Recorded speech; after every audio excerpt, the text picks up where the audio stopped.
Hello everyone, I'm your host Alina today, and today we have a very special guest with us here today with over 9 years of experience in counseling as well as therapy. Please welcome Mr. Karnav Prabhakar with us here today. So, Karnav sir, how are you feeling right now? First of all, thank you, Alina, for inviting me. It's my pleasure to be here, and I'm feeling great. Thank you. Okay, so since you're like a psychology as well as school counselor in our school community, can you please briefly share experience of how it has been for you in Premier? It has been a very wonderful journey. When I joined here, we never had a counseling room here, so the journey has been a very different one. We've created so many things, and we all have grown. Students, teachers, parents, everybody, we all have grown. So the journey is very incredible, and I'm actually hoping that soon Premier is going to have a lot of more counselors and psychologists ahead. So let's hope that happens soon. Definitely. And you've also been in social emotional learning, commonly known as SEL. So, can you briefly give your experience on that as well? Right. So social emotional ethical learning is all about learning social skills. Right. When it comes to social skills, it can be of a lot of different kinds. You understand how to be empathetic to somebody. You learn to show self control, managing yourself, managing your emotions, emotional regulation, right? So, SCL is a curriculum which we develop depending on the age appropriateness thing. Age appropriate would mean that starting from the early years till DP, we have all these skills that we incorporate, implement in students, but there is a different level of it. So, a grade 1 or grade 2 child might be learning about safety, safe touch, like that. And then, similarly, a 6th or 7th grader would understand what is physical boundary and how need to be maintained. So, that is how we develop a curriculum, and we learn social skills which will actually help us ahead in our life to deal with the future ahead, which is going to be a very different life when it comes to going to college and having your job and everything. So, yeah. It's wonderful. So, can you please share about what motivated you to be a psychologist in the first place? Because still in our Dutch society, psychology is only seen for females, and there's so many schemas and stereotypes based on it. So, but you as a male psychologist, you have been in this field for over like so many years now. So, can you briefly share? So the story goes back. To be honest, if I look back, this would actually mean when my father was, I was like about a very young child. So the influence has come from there itself. My father was very much interested in psychology, and he also had the subject psychology in his graduations. So he was very keen about psychology, and he wanted to become and do something in that same field, but the opportunity was not there. But he had the same idea for me, just how every other father somehow expects that, the son puts the same steps in his, fathers, and he expects certain expectations. He has certain expectations from his child. So, but while I was growing, I saw that my father was very much, passionate about young children, and I remember when I was about 6, 7 years, 8 years old, and my father would actually take these underprivileged children who were not socio-economically well stable. He would actually take them for a drive on his bike and everything. And as a possessive kid, I would feel something. Why is my dad giving all the attention to other children? But so that is how it used to happen. But I realized that he has this compassion towards children, and he was very good with very young children. So that, and obviously that came to me as well. Those skills came to me also. I realized he was very funny as a person as well. So then, when I was growing, my father already had decided for me that I should be maybe a psychiatrist or a psychologist. I was not a very studious one, but still, I tried to become a psychiatrist. But this led to somehow me choosing psychology, which I don't regret. In fact, I'm more happy about my decision. So this happened, and I also realized when I was growing and in my teenage years, and I realized that I had very good observation skills. So that somehow led me to become a psychologist, and here I am. after 9 years of experience and maybe 14 years of experience of studying psychology. So you mentioned about counseling and having passion for observations. So what is it like working with students? Like, what's the best thing about working with students? When it comes to students, we are working very closely to an age which is going to be which is, there are a lot of theories which talk about that, this is the age where you can actually incorporate, and this is the time when you take care of the seed that you plant, you give the water and everything, right? So this is the age where you can actually bring a huge change. This is the age where the personality actually gets developed, and after the teenage happens, the personality is the same till you become an old person. That's the personality is all the same. So this is the age where you can actually incorporate a lot of good things in a child. How to survive, how to be empathetic to other people, how to know themselves, and so many other things. So that is why I always was very much interested to bring a change, and bringing the change actually can happen in this age only. When children are learning about the world. So that is why I thought, why not choose a place where you can actually bring an impact. Now that like the world is moving towards machine learning, artificial intelligence, and how do you think it connects psychology? Because psychology is mainly about dealing with people, which is very, very essential in today's world because the art of communicating, empathetic you mentioned, and with AI in demand in the market now. So how do you connect psychology with AI, and how do you think the future of AI is going to be along with psychology? I don't have much idea about AI and stuff, to be honest, because my field doesn't relate to it anyway. Anyhow, although I studied a bit of physics and that's how I can relate. But I have gone through a lot of podcasts when I've seen that Neil, I don't know how do you pronounce that name, Mr. Neil, who's one of the most famous physicists.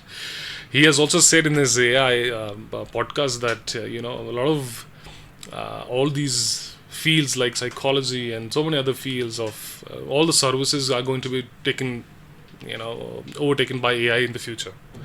That's the most I can say right now. But yes, when it comes to communication and reach, AI has actually helped to, basically if you don't know there is something wrong with you, let's for example say. So AI does help you to understand for that moment what is that you can do. So on those levels, I would say AI is doing very wonderfully. But when it comes to integrating very deep, I would say it's still learning. Do you think that AI could like replace psychiatrist or psychologist in the upcoming days? This would be a very controversial thing and very long-term thing which I cannot comment on, but maybe yes, it can happen. To some certain basic levels it's possible. Nowadays we have so many psychometric tests also that you can easily reach out to on internet, and you can fill the form and you can get to know about yourself.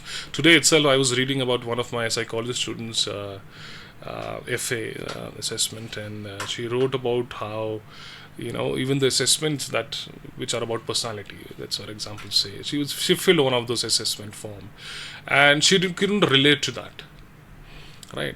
And she found the results that were not appropriate for her. So I would say still it's in the learning stage. We can't completely rely on AI helping on those levels. Okay, so let's see what the future holds. So now let's move towards mental health advocacy. So what are some of the misconceptions that people have about psychology? Because I still remember when I was a kid and when people would tell me that they were psychologists, we were like, can you read my mind? So are there still kind of those stereotypes or schemas that you would like to address? See, the myths are still there, and I think the myths are still going to be there for a very long time. We cannot completely and you are also a psychologist student, so obviously you know all the stereotypes and schemas and everything, and the prejudice beliefs, right? So we can't completely ignore those. But yes, there are a lot of myths about psychology. For example, people would believe that yes, one of them, if you're a psychologist, you can read anybody's mind, which is completely false. Then there is something called people expect psychology to be a one-time thing. like just like a medicine the doctor gives you for the fever or anything. People expect you go for a therapy and in 1 day or 2 days you just be fine. Sometimes therapy can take months, in fact 3 months too. So it's not a one-time thing. That's a very common myth nowadays. And another myth is that people think that only and only if you have very severe problems, then only you go to a psychologist or a therapy, which is not true. A very small thing can also be, you can reach out to a psychologist. Yeah. Okay, so like you've been working in a lot of schools and especially in Premier. So what is like one of the proud initiatives that student or you yourself have led and it has impacted the community? Because I remember the skit that was done by the psychology and it was about the thoughts. So like is there any kind of those campaigns that made you feel proud? I am actually proud of every initiative that anybody has taken towards mental health, be it here or in my past experience, because I think I come from India, but still mental health throughout the world is requiring a lot of efforts needs to be done, right? So yes, this is the first time that we celebrated Mental Health Day in Premier, and it was a very good initiative, and all the students from NEB and DP, everybody did a very wonderful skit on and they prepared on their own also. So it was wonderful to see the efforts they were putting there, and then the relaxation part and everything. Then there was something called Buddy Bench also that we created last year, where especially for the psychology students, where they could actually practice some of the skills of listening and active listening and having non-judgmental behavior towards people, and just create a space where anybody, regard of any field, if you're a teacher, if you're a student or anybody, you can just come there and you can sit and share our emotions and feelings for the day. So that was very important, and I think nowadays it's very much required when you look at the scenario, that everybody requires at least somebody to be heard. So these are some of the initiatives that we took here, and yes, I am proud of all of them.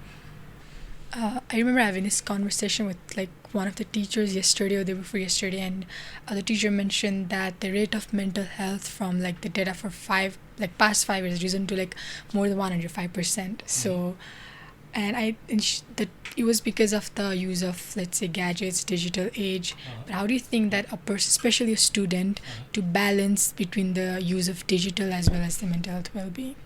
Because I know like a lot of, even I struggle with this myself, with the mental fog so how do you balance? There are a lot of things. Even if we talk, one of the parts of therapy is that we can't teach anybody through just podcasts and stuff. If therapy is all about, it's an individual task as well. Sometimes you need to find out, there might be a very deep hidden things why somebody might lead into using devices and stuff. But if we are talking about in general thing, I think scheduling is a very important task that we all need to do, because nowadays there will be a lot of influences coming from here and there, and it's very difficult to keep track on your attention and concentration and doing all the work that we need to do. So I think nowadays balancing out work is very important, scheduling is very important, and prioritizing a task. That's one of the most important tasks, which can actually help you deal with better mental health. Because procrastination is something which is very common nowadays, and procrastination happens eventually because of why? Because we are not able to do scheduling, we are not able to prioritize our tasks, right? And that is one of the most important tasks. Symptoms leading to depression and other mental health problems, and even the devices. A lot of people use device. There are tons and tons of reasons of why to use it. Somebody wants to escape something. Somebody wants to, because of the lack of social interaction that they are having, and somebody has some other reason for it. Maybe family environment. So if we go in deeper, then it's going to be a different one. But prioritizing your thing is more important. And scheduling is very important nowadays. Definitely. So, looking back, is there a moment in your career that deeply affirmed your choice to be like working on the field that you're working right now? Okay, this is going to be another interesting thing if I can share this here, and I find this opportunity to tell you that there was a time when I was clear that yes, I wanted to do psychology. But I was still preparing for my medical exams. I was giving MBBS and stuff. I wanted to be a psychiatrist. Then there was a certain period of time in my life when I had a lot of dreams, and those dreams came true. So it more fascinated me to actually try and find out what is dream analysis and then stuff, right? So that even more pushed me to understand what is really a dream and how it happens and stuff. And I became more intrigued and more fascinated about what is the psychology field all about. And obviously, like I said, my father was always there and he used to push me. And I also used to feel that observation skills. And even when I did my internships while I was studying psychology, I was given this feedback in fact, from one of the Oxford psychiatrists where I worked in Delhi. He was from Oxford. And he said that, you have very brilliant skills. And we used to just stay outside the clinic and we used to observe students and everybody there. So these things somewhere were already there, implemented inside me somehow, maybe genetically or some other reason. But I was also always fascinated to understand what is this dream and what is the psychology about and how do humans behave in a certain way. And I would actually observe people and sit anywhere and try and understand. So that is how I became more fascinated to come and choose this as a field. I remember you sharing this in the class as well. So, and also remember you sharing. Also, I remember you mentioning that psychology should be one of the core subjects that should be introduced in middle years program, not only when you come to high school. So, can you? SCL is just like psychology itself. We are teaching people about social skills and how to become a better human and how to handle situations at school so that we can do the same outside school as well, right? But psychology would actually be a more concrete and structured thing when it comes to higher levels. We talk about DP, right? But when it comes to SCL, it happens from the age of early years in primary as well. But I think somewhere when we look back, and recently, like I spoke about this before as well, that I'm currently giving this exam, and in that exam, one of the most important syllabus is to understand what is the Eastern and Western psychology. And Eastern psychology talks about all Hinduism and Sufism and Buddhism, like that, right? So that's to go into detail of that and understand where is the psychology really originating from. I think that is at least needs to be incorporated in the early years. I think at least from the 10th grade, 8th or 9th grade should be there, so that students become more fascinated to at least understand what is the reason behind this, what is the reason behind every subject, and what is the reason behind every religion and every other thing. So I think TOK is one of the same subject it talks about that, but maybe it can happen.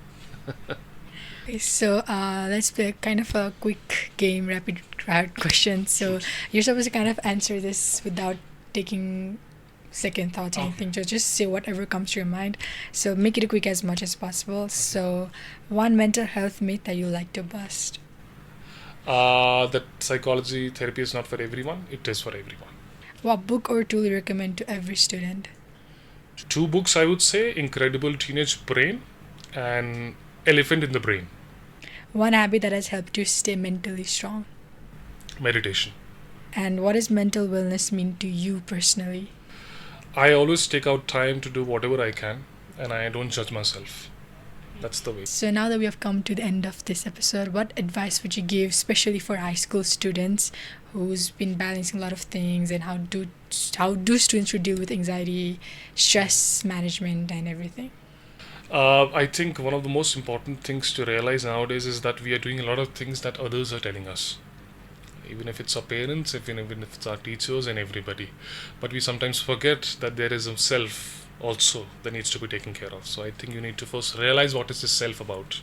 Find out your own skills, your own qualities, your own habits, something that calms you down, and do that often.